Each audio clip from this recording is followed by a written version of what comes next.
안녕하십니까? 예, 반갑습니다. 민법 시간이죠? 예, 괜찮습니다. 안 들어오셔도 관계없습니다.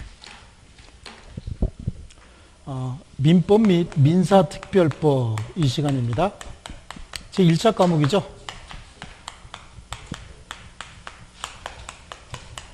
법이고요. 저는 심의영 선생입니다. 예, 여러분하고 이제 민법, 민사특별법 요걸 공부할 겁니다. 자, 일단은 뭐 시험에 관해서는 수업을 조금 하셨을 테니까 전체 1차에 제2 과목이죠. 1차에 2교시 과목입니다. 제2과목이에요. 물론 이제 한꺼번에 같이 보죠. 뭐 1차에 제2 과목이다 이렇게 얘기를 하는데요. 총 40문제가 나와요. 40문제가 나오는데 이 중에서 34문제는 민법에서 나오죠. 그 다음에 6문제는 민사특별법에서 나오죠. 이제 민사특별법 이건 이제 5개 법률로 구성되어 있는데 여기서 6문제가 이렇게 출제가 됩니다.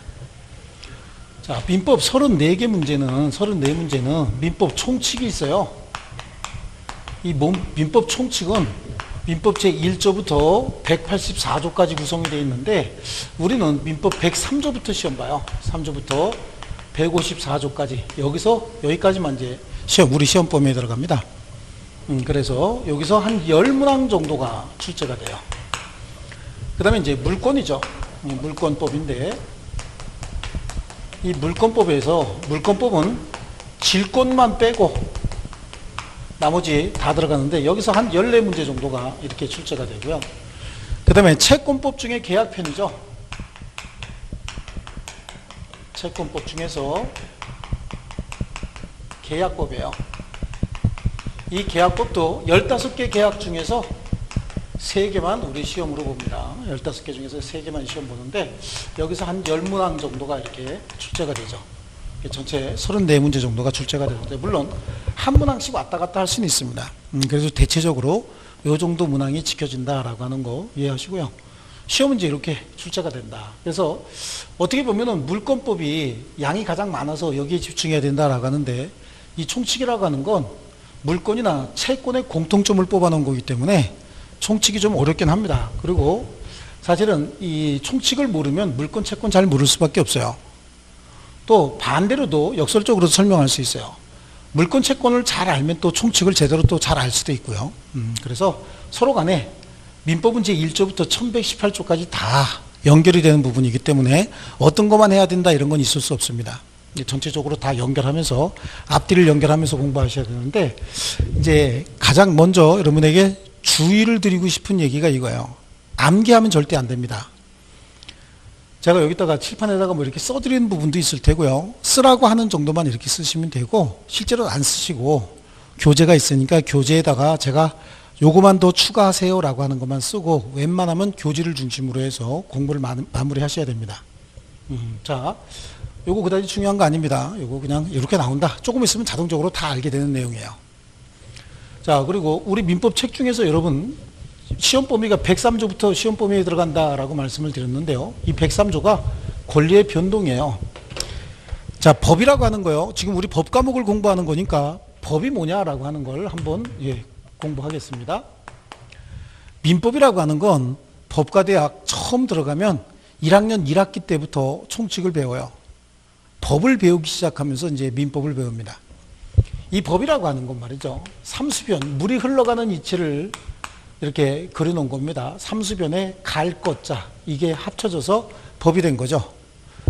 물이 흘러가는 이치가 가장 자연스러운 자연의 섭리거든요. 그 자연의 섭리가 모여진 것이 법인데 이 법은 로마 시대 이후에 공법과 사법으로 이렇게 나누어집니다. 공법하고 사법, 뭐 사법이라고 해야 되겠죠. 정확한 발음은요. 사법으로 이렇게 나누어지는데 이 공법은 국가가 국민을 규제하기 위한 법이에요. 국가가 국민을 규제한다라고 했는데 여기서 규제한다의 의미는요. 밑에 것이 윗분을 규제한다. 규제하려면 반드시 뭔가 목적이 있어야 되죠. 왜 아래 개념이 상위 개념을 규제하려고 드느냐라고 하는데요.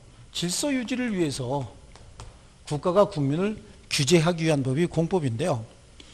자, 하위 개념이 상위 개념을 규제하려면 반드시 법률 규정이 있어야 됩니다. 그래서 법률 규정. 여러분, 부동산 공법에 있는 내용이 전부 다 이 공법이거든요. 거기는 법률 규정이 가장 중요한 겁니다. 법에 하지 말라고 돼 있으면 해서는 안 되는 거고요. 법에 해도 좋다라고 돼 있으면 해도 되는 겁니다. 법에 10m까지만 허용하겠다 그러면 10m까지만 허용이 되는 거고, 그 안에서는 아무런 제한 없이 모든 행위를 다 할 수 있는 거예요. 그래서 공법에서는 이제 법률 규정이 가장 중요한 부분이고요. 이 사법은 사인이 서로 거래를 할 때, 사인과 사인이 서로 거래를 한다 이런 얘기를 합니다. 그러면 사인과 사인이 거래를 한다라고 하는데, 사인과 사인이 뭐를 거래할까요? 사인과 사인이 거래를 할 때 적용하기 위한 규범의 총체를 사법이라고 합니다. 그럼 사인과 사인이 뭐를 거래하느냐? 사인과 사인은 재산을 거래할 겁니다. 재산을 거래해요. 이 재산을 거래할 때 적용하기 위한 법이 사법입니다.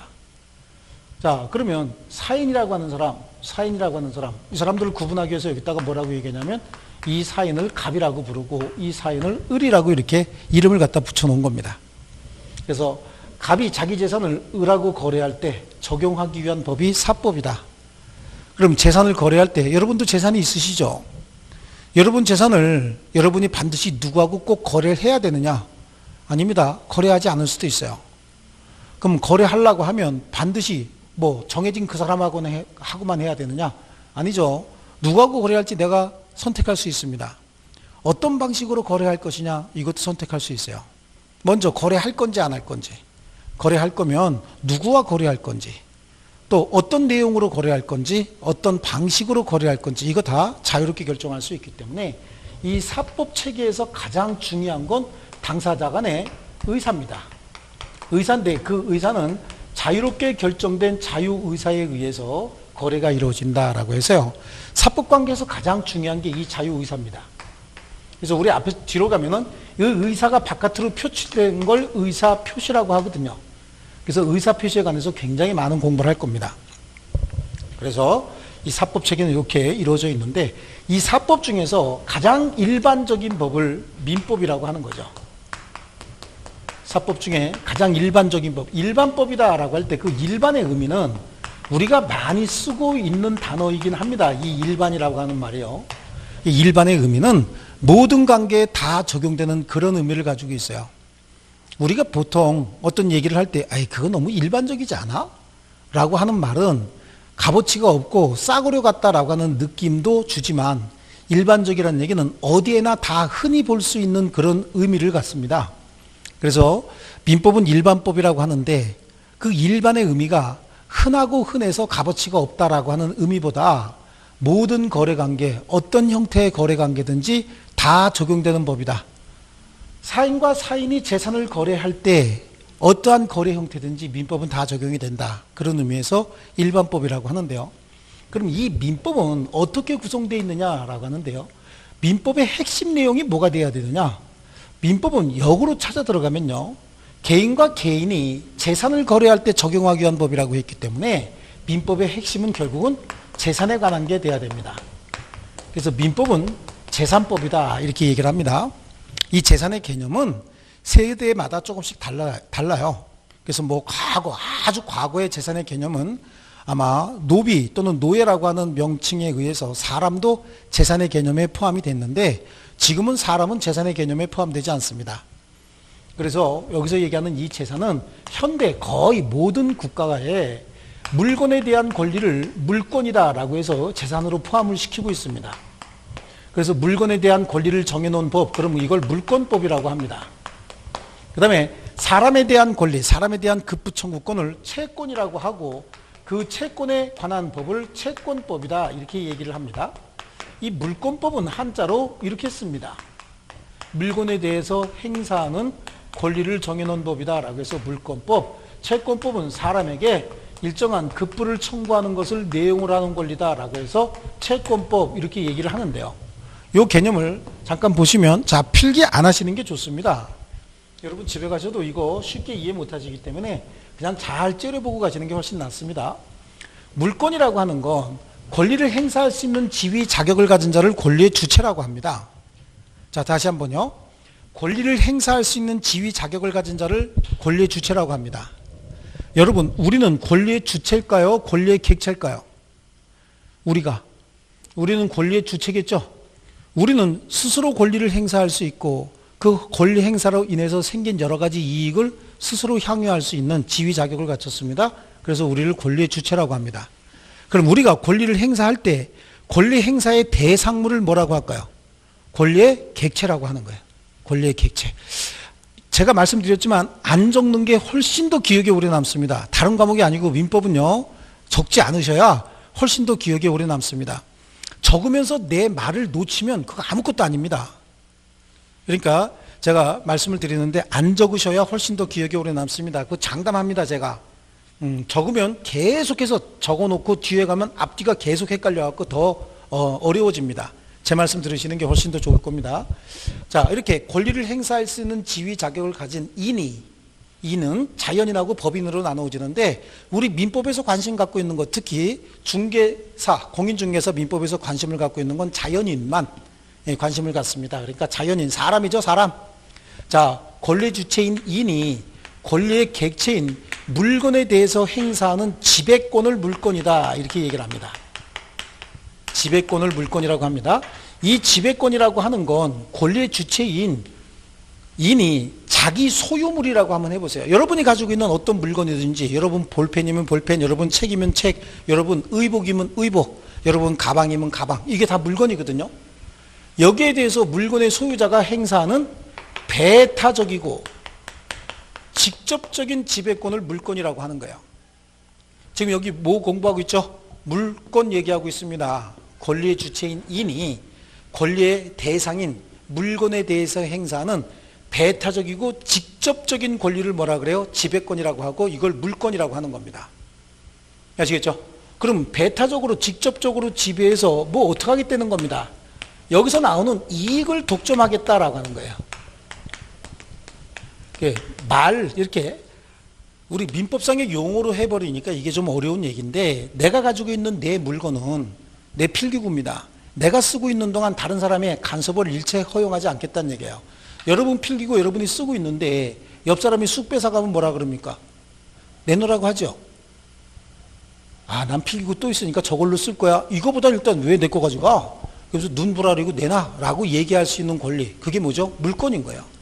여러분이 그 물건에 대해서 소유권을 가지고 있다. 즉 물건을 가지고 있기 때문에 그 물건을 배타적으로 지배하고 직접적으로 지배해서 그 물건으로부터 생기는 이익을 혼자서 향유할 수 있는 권리, 그걸 물권이라고 얘기를 합니다.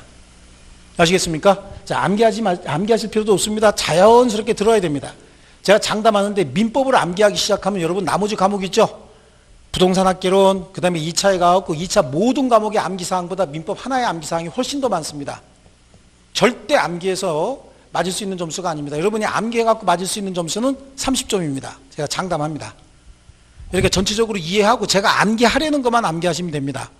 자, 그렇습니다. 이게 물권이고요. 그럼 채권은 뭐냐라고 하는 거예요. 이 채권은, 자, 채권자인 권리의 주체가 또 다른 채권자에게 일정한 급부를 요구할 수 있는 권리, 급부 청구권을 채권이다라고 얘기를 하는 거예요.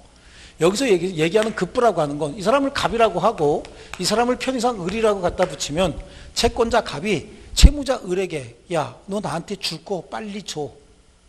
줄 거 달라고 하는 겁니다. 급부라고 하는 의미가 우리 말이니까 조금 이해가 되시죠? 급부. 나한테 줄 거 있으면 달라고 요구하는 권리. 이걸 뭐라 그래요? 채권이다, 이렇게 얘기하는 겁니다. 채권. 그러니까 채권자가 채무자에게 행사하는 권리를 채권이다. 그러니까 이것도 일종의 재산이고 이것도 일종의 재산인 겁니다. 그래서 우리 민법의 핵심 내용은 재산법이다라고 얘기를 하고요. 그러면 재산을 가진 자가 이 재산을 구성을 했답니다. 그럼 이 재산을 평생 죽을 때까지 또 하늘나라 갈 때도 이 재산을 다 가지고 올라갈까요? 그건 아닐 겁니다. 그러면 이 재산을 남겨놓고 가기 때문에 이 재산을 누군가가 승계받지 않겠습니까? 그렇죠? 누군가가 승계받는데 그 승계받는 사람이 누굴까요? 가족인 거예요. 가족이 승계받죠. 배우자나 자식들이 승계받잖아요. 그래서 이 재산을 승계받기 위해서 추가적으로 필요한 게 뭐였냐면 가족법이었던 거예요. 이 가족법은 어떤 자들이 친족에 해당하고 그래서 친족법이고 그 자들은 어떤 비율에 의해서 재산을 승계받는다라고 정해놓은 게 상속법입니다.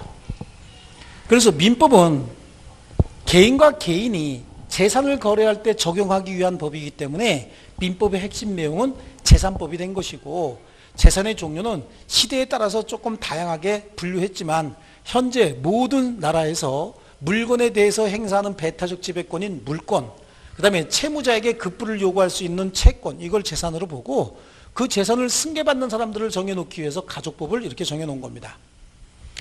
자, 이렇게 해놓고 나서 보니까 여기에도 권, 여기에도 권 이렇게 들어가죠. 여기서 얘기하는 이 권이 뭘까요? 권리를 얘기하는 겁니다. 이 권리요. 여기에도 권리가 어떻게 발생하고 어떻게 소멸한다. 여기도 권리가 어떻게 발생해서 어떻게 변경되다가 어떻게 소멸한다. 여기도 결국은 친족 간에는 가족권이 생기죠. 친족 간에는 가족권이 생겨요. 또 그네들은 상속권이 생기는 거예요. 그렇죠? 그러니까 여기도 결국은 전부 다 권리가 들어가 있어요. 이렇게 여기에도 권리, 여기에도 권리, 여기에도 권리, 여기에도 권리가 이렇게 잔뜩 있는데 여기서도 모든 내용이 중복되게 계속해서 반복적으로 설명을 하게 되면 법전이 너무 두꺼워지고 너무 어려워져요. 복잡해집니다. 그러다 보니까 여기에 공통점들만 뽑아서 한 군데 정해놨는데 그걸 뭐라고 얘기하냐면 총칙이라고 얘기하는 겁니다. 총칙이에요. 그래서 민법은 이렇게 5개의 편으로 구성이 되어 있습니다. 총칙편, 물권편, 채권편, 친족편, 상속편 이렇게 5개 편으로 구성되어 있는데 가만히 보세요. 이 총칙은 어떤 내용을 가지고 있어야 될까요? 자, 여러분 생각하셔야 됩니다. 총칙은 어떤 내용? 제가 금방 설명을 했습니다. 힌트 분명히 줬고요. 그런 걸 자꾸 회상해 내셔야 실력이 듭니다. 암기해갖고 절대 안 됩니다. 총칙의 내용은 조금 아까 제가 뭐라고 설명을 드렸냐면 여기에도 권리가 있고 여기에도 권리가 있고 여기에도 권리가 있고 여기에도 권리가 있는데 여기 모든 군데에서 권리는 어떻게 발생하고 어떻게 변경되고 어떻게 소멸한다라고 하는 과정을 전부 다 설명하려고 하니까 양이 너무 많아져서 여기 공통점만 쏙 빼서 여기다가 정해놨다고 말씀드렸잖아요. 그리고 뭐라고 이름 불렀다고요? 총칙이라고 불렀어요. 민법 총칙. 그럼 민법 총칙의 내용이 뭐가 돼야 되느냐라고 하는 겁니다. 민법 총칙의 내용은 결국은 뭐가 될 수밖에 없어요? 권리가 될 수밖에 없는 겁니다. 전부 권리만 뽑아서 민법 총칙에 갖다 집어넣었다고 했잖아요. 그러다 보니까 민법 총칙의 내용은 권리가 될 수밖에 없고, 자, 그래서 민법 그래놓고 권리는 이렇게 얘기하려고 하니까 좀 부담스러워서 이 총칙을 민법 통칙이라고 해서 이 법은 민법이다 라고 하는 걸 선언해 놨어요. 그게 민법 제1조예요. 그래서 민사에 관하여, 이건 시험범위 아니니까 가볍게 보세요. 민사에 관하여 법률의 규정이 없으면 관습법에 의하고 관습법이 없으면 조리에 의한다 라고 해서 민사와 관련돼서 분쟁이 생기면 제일 먼저 뭘 찾아봐라 라고 판사들한테 이렇게 얘기하고 있는 거예요. 그러니까 재판할 때는 법률, 관습법, 조리가 적용이 되니까 우리가 거래할 때도 제일 먼저 법률에 맞춰서 거래하는 게 가장 유리하겠죠. 그 다음에 관습법에 맞춰서 거래할 거고요. 그 다음에 조리에 맞춰서 거래하는 건 판사들이 좀 주관적으로 판단할 수 있는 부분이에요. 뭐 그렇게 치고요. 민법 제2조는 권리의 행사와 의무의 이행은 신의에 쫓아 성실히 하여야 한다라고 되어 있어요. 그러니까 권리 행사 남용해서는 안 된다 그런 뜻이죠. 우리가 재산권이 있습니다. 그 재산권을 막 남용하는 걸 우리 뭐라고 불러요 요즘에? 갑질한다 그러잖아요. 그런 얘기 들어보셨나요? 갑질한다 이런 얘기요? 그래, 재산권 남용하는 걸 갑질한다 그래요. 그런 거 하지 말라고 민법 제2조에 나와 있어요. 권리 행사와 의무 이행은 신의에 쫓아 성실히 해야 되고 권리는 남용하지 못한다 이렇게 돼 있거든요. 그 다음에 나머지 내용은 전부 권리에 관한 내용인 거예요. 권리. 그래서 민법 제3조부터 민법 제184조까지가 다 권리에 관한 내용인데 이 권리를 행사할 수 있는 지위 자격을 권리의 주체라고 얘기를 합니다. 권리의 주체는 조금 아까 제가 인이라고 말씀드렸죠. 인. 그 인은 우리 같은 사람인 자연인하고 또 법에 의해서 사람처럼 취급되는 법인이 있어요. 법인이란 말 들어보셨나요? 법인? 못 들어보셨나요? 들어보셨나요? 그 법인도 권리의 주체인데 그 법인 중에 상사법인은 상법에 적용이 되고 우리 민법에 적용되는 법인은 비영리법인 있죠? 비영리법인만 우리 민법에 적용 대상이에요. 그래요. 그 인이 있고 권리의 주체는. 그리고 권리의 객체는 어떤 것들이 있느냐? 조금 아까 말씀드린 것처럼 권리의 객체는 우리 총칙에는 물건에 관한 것만 정해놨습니다. 자, 그 다음에 이러한 권리가 어떻게 발생, 변경, 소멸하느냐라고 하는 게 권리의 변동인데 그래서 민법 총칙은 통칙과 권리에 관한 내용으로 들어가 있고 이 권리의 주체가 누가 되고 권리의 객체는 어떤 것들이 있고 그리고 권리는 어떻게 발생, 변경, 소멸한다라고 이렇게 정해져 있습니다. 근데 우리 시험 범위는 여기서부터인 거예요. 권리의 변동 103조부터입니다. 그래서 제가 프린트 드린 것도 103조 권리의 변동부터 공부를 하는 건데 그럼 앞에 있는 내용은 안 나오느냐? 앞에 있는 내용이 나올 수는 있어요. 우리 공부하면서 필요하긴 합니다.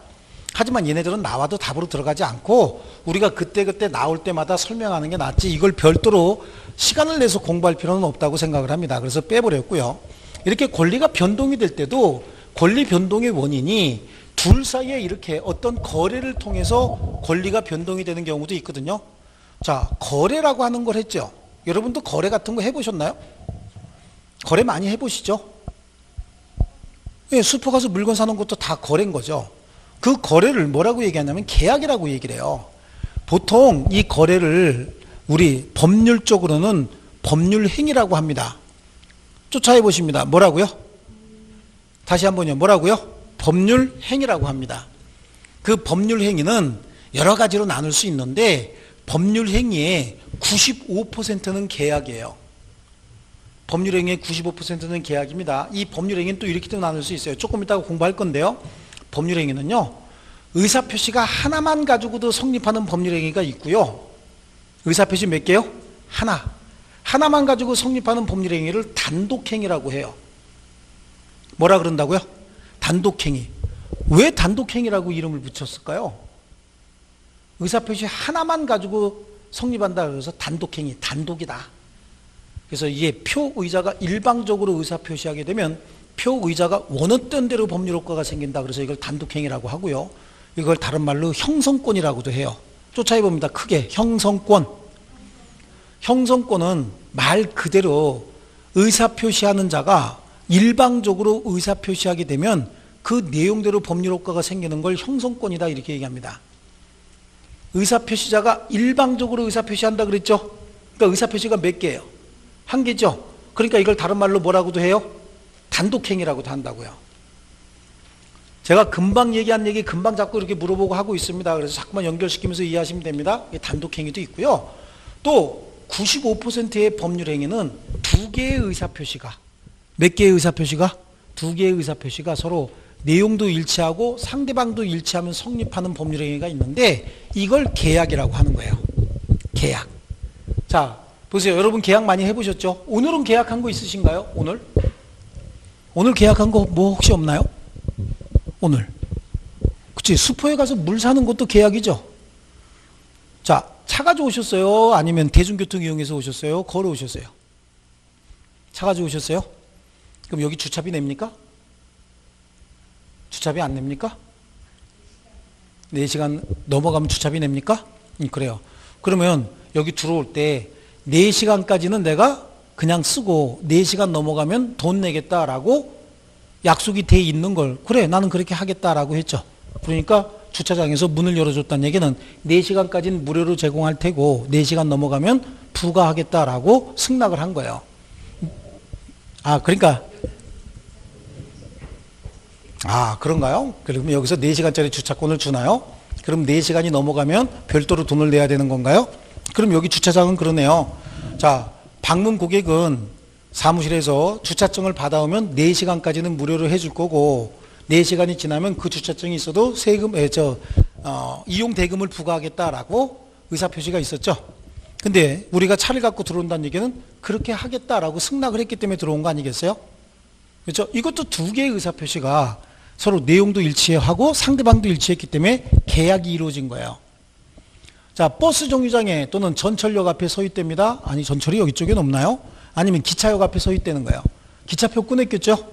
기차표를 끊었다는 얘기는 내가 기차표를 끊어서 여기 서 있으면 차가 와서 내가 원하는 자리까지 데려다 달라라고 청약을 한 겁니다. 여기에 대해서 기차가 와서 타라고 세우는 이유는 그래 태워다 주겠다라고 승낙을 한 거죠. 이 모든 게 다 계약인 거예요. 수포에 가서 물을 삽니다. 물을 사서 이 물 얼마입니까? 예, 1,000원입니다. 그럼 1,000원 내고 물을 사오는 거 있죠. 이것도 다 현실 매매로서 계약인 거예요. 여러분이 여기 앉아 있는 이유는 내가 여기서 시간이 되면 강의하러 오겠다라고 여기 학원 측하고 약속이 돼 있었죠. 그 약속을 내가 지키기 위해서 온 겁니다.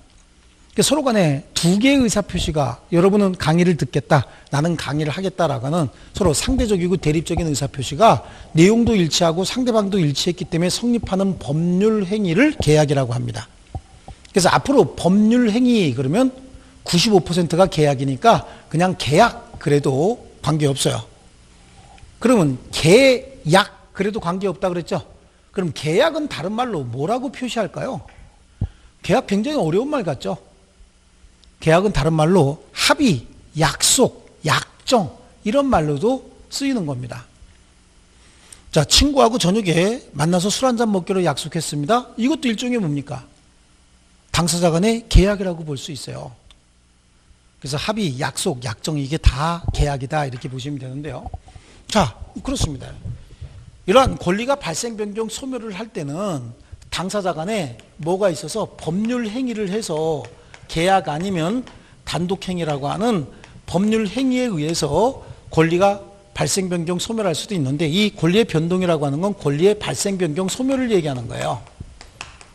발생, 변경, 소멸을 얘기하는 건데 권리가 변동이 되는 이유는 둘이 계약이라고 하는 법률 행위에 의해서 권리가 발생, 변경, 소멸할 수도 있고 계약은 하지 않았는데 법률 규정에 의해서 권리가 발생, 변경, 소멸하는 경우가 있거든요. 자, 아버지가 돌아가십니다. 그럼 아버지가 가지고 있던 재산은 누구에게 승계가 되죠? 가족에게 승계가 되죠? 왜 가족에게 승계가 됩니까? 가족법에 그렇게 되어 있습니다. 그럼 배우자는 1.5를 받고 나머지 비속도는 1, 1, 1 이렇게 받는다고 가족법이 되어 있거든요. 그러니까 당사자 의사와 관계없이 당사자 의사가 있으면 그 의사에 따르겠지만 당사자가 의사가 없었으면 법률 규정에 의해서 권리가 하나씩 발생, 변경, 소멸할 수도 있죠. 그래서 권리 변동의 원인은 크게 법률 행위 아니면 법률 규정인데 우리 시험 범위는 여기만 들어가요. 103조부터 154조까지가 법률 행위에 관한 내용이고 155조부터 184조까지가 법률 규정에 관한 내용인데 우리 시험 범위는 요거만 우리 시험 범위에 들어가는 거예요. 아시겠죠? 여기서 몇 문제가 나온다고 아까 제가 말씀드렸습니까? 10문제가 나옵니다. 10문제가 여기서 이렇게 출제가 됩니다. 총칙에서요. 자, 요거서부터 공부하겠다는 얘기예요. 그럼 제일 먼저 권리가 변동이 된다라고 하는 걸 공부를 해야 되는데 권리가 변동이 될 때는 원인이 둘 중에 하나라고 금방 말씀드렸죠. 하나는 뭐예요? 법률행위 아니면 법률행위가 아닌 원인인데 법률행위가 아닌 원인은 전부 법률 규정에 나와 있어요. 다시 한번 권리 변동의 원인은 몇 가지 있다고요? 두 가지입니다. 이게 물권법에 가면 물권 변동의 원인은 몇 가지일까요? 자, 다시 여기 보세요. 이게 여러분이 암기하려면 한두 끝도 여기서도 암기하고 여기서도 암기하고 여기서도 암기하고 다 암기하려면 한두 끝도 없는데 지금 제가 처음부터 설명한 걸 한번 다시 응용을 해볼게요. 민법 총칙은 권리에 관한 것을 주 내용으로 가지고 있다 그랬죠. 여기에도 들어가 있고 여기에도 들어가 있고 여기에도 들어가 있고 여기에도 들어가 있는 내용을 공통적인 걸 뽑아서 총칙에 갖다 집어넣었다고 했잖아요. 그렇죠? 이 총칙은 그래서 주 내용이 권리에 관한 것이다. 그리고 총칙의 권리 변동의 원인은 몇 가지라고 그랬어요? 두 가지라고 얘기를 했죠? 그러면 여기서 얘기하는 물권도 권리잖아요. 그럼 물권의 발생, 변경, 소멸의 원인은 몇 가지일까요?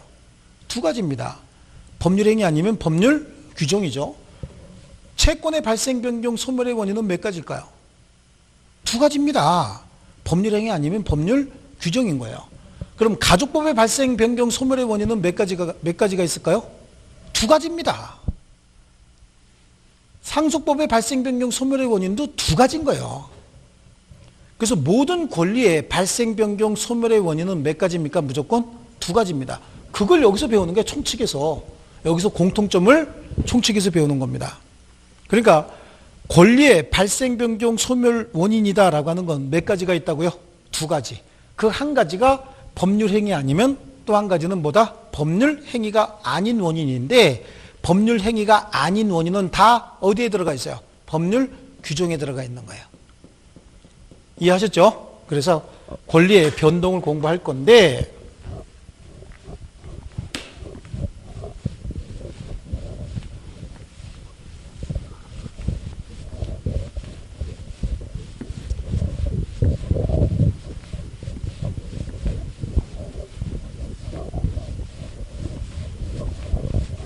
자, 이제 본격적으로 권리의 변동부터 보겠습니다.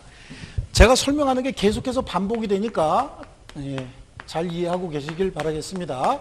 권리의 변동인데, 이 권리의 변동은 권리가 발생하고 변경되고 소멸되는 걸 통칭해서 권리의 변동이다, 이렇게 얘기를 합니다. 권리의 발생, 변경, 소멸을 통칭해서 이렇게 얘기하는데, 그러면 이 권리는 생물체가 아니잖아요. 이 권리가 생물체가 아닌데, 이 권리가 발생, 변경, 소멸하려면 뭔가가 원인을 제공해 줘야 돼요. 자기 스스로 발생, 변경, 소멸할 수가 없거든요. 그럼 이 원인은 제가 조금 아까 지우기 전에 권리 변동의 원인은 몇 가지 있다 그랬죠? 두 가지 있다 그랬죠? 그 두 가지가, 하나는 뭐라고 말씀드렸습니까? 법률 행위라고 얘기했죠? 법률 행위고, 또 한 가지는요, 법률 행위가 아닌 원인인데, 법률 행위가 아닌 원인은 어디에 다 정해져 있다? 법률 규정에 다 정해져 있다. 그래서 권리 변동의 원인은 법률 행위 아니면 법률 규정인데, 이 원인에 의해서 나타난 결과물이 권리의 발생, 변경, 소멸이라고 하는 권리의 변동으로 나타나는 거예요. 그러면 권리 변동의 원인은 법률 행위 아니면 법률 규정이겠죠. 그런데 법률 행위가 있으려면, 제가 처음에 공부할 때 이런 얘기 했습니다. 법률 행위가 있으려면 두 사람의 의사표시가 있어야 되는 거예요. 내가 가지고 있는 재산을 거래하기 위해서 필요한 게 민법이라고 얘기했잖아요. 그래요. 그러면 재산을 거래하기 위해서 민법이 필요한데, 재산은 내 재산이죠. 내 재산. 내 재산을 거래합니다. 거래를 꼭 합니까? 누구하고 꼭 해야 됩니까? 안 해도 되죠. 거래를 해야 되겠다라고 한다면 누구하고 거래할 건지 이것도 자유롭게 결정할 수 있는 거잖아요. 그럼 어떤 방식으로 어떻게 거래할 건지 이것도 당사자가 자유롭게 정할 수 있기 때문에, 이 법률 행위라고 하는 게 있으려면 가장 먼저 뭐가 있어야 되냐면, 거래하고자 하는 의사가 바깥으로 표출되는 이런 형식이 있어야 되는 거예요. 그래서 법률 행위에는 반드시 있어야 되는 게 뭡니까? 의사표시입니다. 물론 의사표시만이 법률 행위의 유일한 요소는 아니지만, 어쨌든 간에 의사표시가 없으면 법률 행위는 절대 존재할 수가 없습니다. 뭐가 있어야 된다 그랬습니까? 금방? 의사표시. 의사표시가 없으면 법률 행위는 무효라 그랬습니까? 존재할 수 없다 그랬습니까? 다시요. 다시. 집중을 하시는 거예요. 그러니까 적지 말라고 제가 그렇게 말씀드렸는데, 적기 때문에 진짜 중요한 걸 던지고 잃어버리고 가는 겁니다. 그렇죠? 그러니까 여러분이 집중해서 내 말을 듣는 것 같아도 적다 보면은 내 말은 제대로 안 들리는 겁니다. 진짜 중요한 거예요. 다시 한번 보겠습니다. 법률 행위는 반드시 의사표시가 있어야 되는 거예요. 의사표시가 없으면 법률 행위는 존재할 수가 없습니다. 법률 행위가 성립해서 존재하고 있어야 무효인지 유효인지 따지는 거지, 아예 처음부터 성립하지 않아서 존재하지 않는다, 그럼 아무것도 없다는 얘기잖아요. 아무것도 없는데 거기다가 무효다 유효다 따질 수 있나요? 존재하고 있어야 무효인지 유효인지 결정할 수 있는 거예요. 자, 그러다 보니까 의사표시가 없으면 법률 행위는 존재할 수가 없는 겁니다. 불성립, 부존재인 거예요. 의사표시가 없으면. 반드시 의사표시가 있어야 되는데, 그러면 법률 규정에 의해서 권리가 변동이 될 때는 의사표시 필요 없습니다. 의사표시 필요 없고, 기타 법률 사실이 필요한 거예요. 자, 예를 들어서 말이죠. 매매하려고 한번 볼게요. 매매. 의사표시에 의해서 법률행위가 형성되는 과정을 한번 보겠습니다. 갑이 자기가 가지고 있는 토지를 을과 2억 원에 매매하고 싶은 거예요. 매매하고 싶은데 그러면 갑이 을에게 사실래요? 라고 해서 팔겠다라고 하는 청약을 하겠죠. 얼마에? 2억에. 그랬더니 얘가 사겠소 라고 하는 승낙의 의사표시를 하는 겁니다. 자, 팔겠소 사겠소 라고 하는 얘기만 가지고 계약이 성립하는 건 아니에요.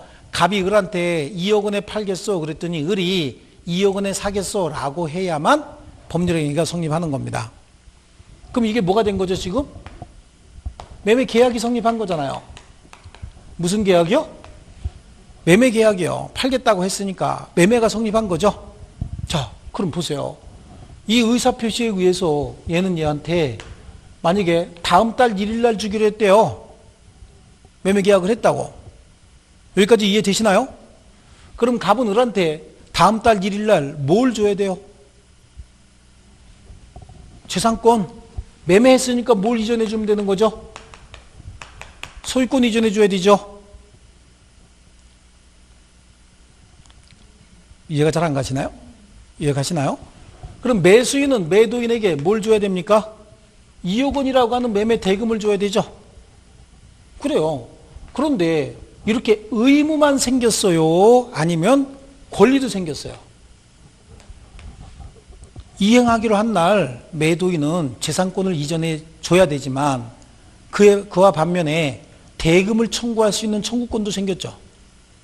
매수인은 이행하기로 한 날 매매 대금을 지급할 의무가 생겼지만 동시에 뭐가 생겼어요? 소유권 이전 등기를 청구할 수 있는 권리가 생겼잖아요. 소유권 이전 등기 청구권이 생겨버렸죠. 자, 이런 거예요. 그러니까 둘 다 권리가 하나씩 발생했죠. 대금 청구권 또 소유권 이전 등기 청구권이라고 하는 권리가 생겨버렸잖아요. 발생해버렸죠. 뭐에 의해서? 의사표시했잖아요. 무슨 의사표시? 팔겠소라고 하는 의사표시, 사겠소라고 하는 의사표시가 있다 보니까 그 의사표시에 의해서 뭐가 성립했다고요? 매매 계약이 성립한 거예요. 그렇죠? 매매 계약이 성립하다 보니까 상대방에게 소유권 이전 등기 청구권, 매매 대금 청구권이라고 하는 권리가 하나씩 발생했잖아요. 이해되셨나요? 네, 그래요. 이게 법률 행위에 의한 건데 법률 행위가 아닌 법률 규정에 의해서도 권리가 하나씩 발생, 변경, 소멸할 수 있는데, 자, 내가 차를 세워놨는데 옆집에 어떤 친구가 가만히 세워놓은 내 차를 휴대폰 보고 운전하고 가다가 쿵 하고 받았어요. 그래서 찌그러졌습니다. 옆에 사는 애가 어떻게 했다 그랬어요? 와서 쿵 받았다 그랬죠? 잘 세워놓은 차를. 그래요. 그러면 거기에는 무슨 뭐 의사표시 같은 거 했나요? 내 차가 찌그러지면 걔한테 어떻게 해야 돼요? 옆에 있는 애가 아주 간단한 겁니다. 우리 생활, 민법은 우리 생활 속에 있는 사실들하고 연결해서 이해하는 게 가장 좋아요. 잘 세우는 내 차를 옆집 사는 사람이 휴대폰 보고 운전하다가 쿵 하고 받아서 옆에 찌그러졌다고요. 그러면 아유 뭐 흔차인데 찌그러졌으니 그냥 가세요 이렇게 얘기합니까? 고쳐주세요 라고 얘기를 해요? 너무 순진하다. 고치고 끝나요? 손해배상 청구해야 될 거 아니에요. 차 찌그러졌으면 손해배상 청구해야 되겠죠? 손해배상 청구권이라고 하는 그 권리는 둘이 법률행위에 의해서 생겼나요? 법률행위 안 했죠? 법률행위 안 했는데 고의 또는 과실에 의한 위법행위로 제3자에게 재산상 또는 신체상 손해를 가하게 되면 그게 불법행위인 거예요. 그럼 불법행위를 했으면 불법행위자에게 피해자는 손해배상을 청구할 수 있다고 어디 나와 있어요? 법률 규정에 나와 있는 거예요. 자, 다시 한번요. 둘 사이에 어떤 의사표시는 없었죠. 그런데 세워놓은 차를 옆집에 사는 애가 차 가지고 운전하고 가다가 실수를 통해서 내 차를 받아서 찌그러졌다는 거야. 그래서 나에게 손해가 생겼다. 그럼 사고가 하나 생겼다 그런 얘기잖아요. 사고가 생기니까 법률 규정에 그 행위는 불법행위라고 정해져 있고 법률 규정에 의하면 불법행위에 의해서 피해자는 가해자에게 손해배상 청구권이 생긴다라고 정해놨죠. 이 말이 어려운 것 같진 않은데. 그렇죠? 네, 그래요. 그러니까 의사표시는 하지 않았어요. 법률행위도 하지 않았지만 그 불법행위라고 하는 사건이 법률 규정에 의해서 상대방으로 하여금 손해배상 청구권이 하나 생기기도 한다고요. 이해하셨나요? 그래서 권리 변동의 원인은 법률행위 아니면 법률 규정인데, 법률행위가 있으려면 반드시 뭐가 있어야 되고요? 의사표시가 있어야 되고, 법률행위가 아닌 기타 원인에 의해서 권리가 변동이 될 때는 의사표시는 없이 기타 여러 가지 사실이 법률 규정에 부합이 되면 법에 정한 대로 권리가 발생, 변경, 소멸하는 경우도 있다. 조금 아까 말씀드린 것처럼 그런 거야. 딴 걸로 하나 해볼까요? 아버지가 사망하셨습니다. 아버지가 사망하셨으면 아버지 재산은 누구에게 승계됩니까? 가족들에게 승계가 되죠. 아버지가 사망한다라고 하는 게 그게 의사표시입니까? 의사표시 아니죠. 사망이라고 하는 사실이 발생하면 상속법에 정한 대로 상속인들에게 뭐가 생겨요? 상속권이 생겨버리죠. 이해하셨어요? 네, 좋습니다. 이게 권리변동의 원인이다라고 하는데요. 그래서 얘네들을 뭐라고 얘기하냐면, 이제 용을 붙인 거예요. 얘네들을 법률 사실이라고 불러요. 얘네들을 법률 사실이라고 부르고, 얘네들을 권리변동의 원인을 법률 요건이라고 불러요. 요건이라고 부르고, 얘네들을 뭐라고 부르냐면 법률 효과라고 불러요. 법률 효과다 이렇게 부릅니다. 그래서 법률 사실에 의해서 법률 요건이 갖춰지면 일정한 법률 효과가 생기는데, 그 법률 효과는 권리의 발생, 변경, 소멸로 나타난다. 아시겠죠? 예, 이런 거고요. 자, 요거를 여러분이 좀 이해하기 쉬우시라고 제가 표로 하나 만들어요. 이렇게 만들어서 요거는 이제 쉬는 시간에 여러분이 한쪽 구석에다가 그려 놓으시면 되거든요. 지금 그리지 마시고요. 자, 이렇게 해서 여기다가 권리 변동의 원인을 적어 놓을 겁니다. 그리고 이 원인의 세부적인 구성 요소들을 여기다가 적어 놓을 거고요. 그에 의해서 나타난 결과물을 여기다가 적어 놓을 겁니다. 저기 다 있는 내용이죠. 권리 변동의 원인을 통칭해서 뭐라고 부른다 그랬어요? 칠판에 적어 놨습니다. 권리 변동의 원인을 통칭해서 뭐라고 불러요? 법률 요건. 해봅니다. 크게. 법률 요건. 다시 한번 법률 요건. 법률 요건이라고 합니다. 이 법률 요건은 몇 가지가 있습니까? 두 가지가 있죠.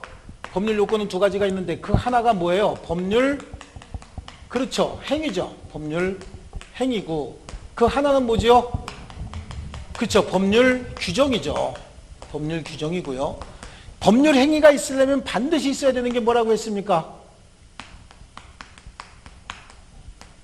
의사표시가 있어야 된다고 했죠? 저기 보세요. 법률 행위 있으면 반드시 뭐가 있어야 된다고요? 의사표시가 있어야 된다라고 하는 거예요. 그런데 법률 규정에 의해서 권리가 변동이 될 때는 의사표시 필요 없이 기타 여러 가지 사실이 필요하다고 얘기했잖아요. 이 의사표시가 아닌 기타 여러 가지 사실이 법률 규정에 부합이 된대요. 아니면 의사표시에 의해서 계약이 성립됐답니다. 그럼 계약의 내용대로 권리가 발생, 변경, 소멸, 권리가 변동이 되겠죠. 그렇죠? 그래서 권리 변동의 원인을 법률 요건이라고 했고, 이 법률 요건을 구성하고 있는 세부적인 사실들을 뭐라고 불렀어요? 칠판에 뭐라고 써놨죠? 법률 사실이라고 얘기했죠? 그래서 나타난 결과물을 뭐라고 불렀죠? 예, 법률 효과라고 불렀습니다. 아시겠죠? 그래서 지금 우리 민법을 공부하면서 민법 총칙에서 필요한 용어는 이 정도면 끝입니다. 지금 용어지 펼쳐놓고 계시는데 민법에서는 이 정도 아시면 충분합니다. 그리고 또 그 중간중간에 필요한 용어들은 제가 다시 설명을 드릴 겁니다. 아시겠죠? 그래서 이쪽에서 보시면 의사표시에 의해서 법률 행위가 성립하게 되면 그 내용대로 권리가 하나씩 발생, 변경, 소멸하게 된다. 즉 권리가 변동하게 된다. 의사표시는 없었지만 기타 여러 가지 사건들이 법률 규정에 부합이 되면 법으로 정한 대로 권리가 하나씩 발생, 변경, 소멸하게 된다. 이 말은 법률 사실에 의해서 법률 요건이 갖추어지면 법률 효과가 생기는데, 그 법률 효과는 권리의 발생, 변경, 소멸이라고 하는 권리 변동으로 나타난다. 아시겠죠? 그럼 칠판에 있는 내용 가지고 칠판에 눈 뜨고 크게 뜨고 한번 보세요. 칠판에 의사표시는 법률 행위입니까? 아닙니까? 의사표시는 법률 행위가 아니죠. 의사표시는 법률 행위의 구성 요소지 의사표시 자체가 법률 행위는 아니잖아요.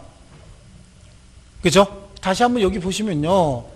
갑이 을과 갑소유 부동산을 매매하면서 사실래요? 라고 청약을 하게 되면 이게 의사표시죠. 그럼 계약이 성립한 거예요? 그럼 이 사람이 사겠소? 라고 하면 계약이 성립하는 겁니까? 이것만 가지고는 안 되는 거예요. 얘가 2억에 팔겠소? 라고 했는데 나는 1억 8천이면 사겠소? 그러면 계약이 성립하냐고요? 계약이 얼마에 성립해요, 그러면? 갑은 2억에 팔겠소? 라고 했는데 을이 1억 8천이면 사겠소? 라고 하면 계약이 성립합니까? 안 하죠? 이거 어떻게 계약이 성립해?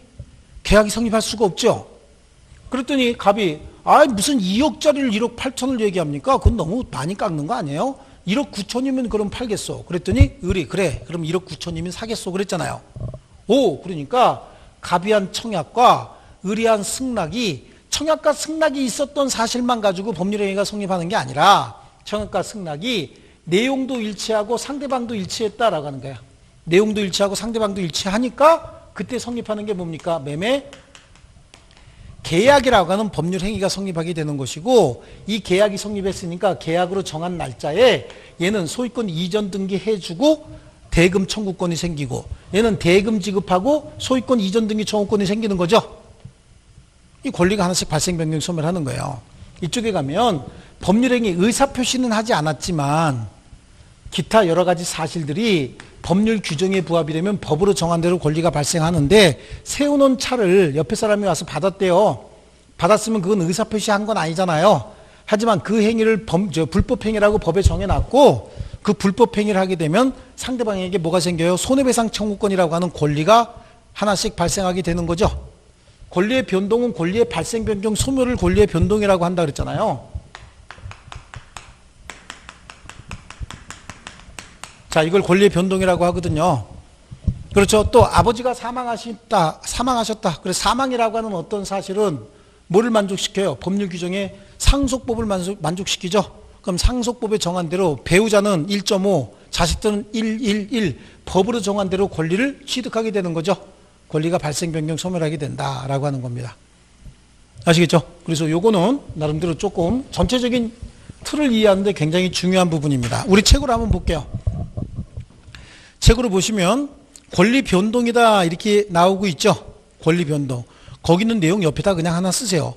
권리 변동은 거기 밑에 보니까 위에서 둘, 넷, 여섯, 여덟 번째 줄인가 위에 예에서 그 보이시죠? 거기에 권리 변동은 찾았나요? 둘, 넷, 여섯, 여덟, 아홉 번째 줄 위의 예에서 이렇게 보이시죠? 거기 보니까 줄칩니다. 거기서부터 권리 변동은 그 모습이 발생, 변경, 소멸로 나타난다. 보이셨습니까? 자, 이렇게 권리 변동이 발생하게 되는데, 이렇게 이와 같이 그 부분 있잖아요. 그 부분 뒤에 보면 이러한 권리의 변동을 일어나게 하는 요인, 원인을 뭐라고 불러요? 법률 요건이라고 하고, 법률 요건에 의해서 발생하는 권리 변동을 법률 효과라고 한다. 거기까지 좀 줄쳐놓으시면 되겠습니다. 지금 이거 얘기하고 있는 겁니다. 이거 이해되셨습니까? 좋습니다. 여기까지 하고요. 쉬었다가 권리 변동의 모습부터 구체적으로 하겠습니다. 좀 쉬겠습니다.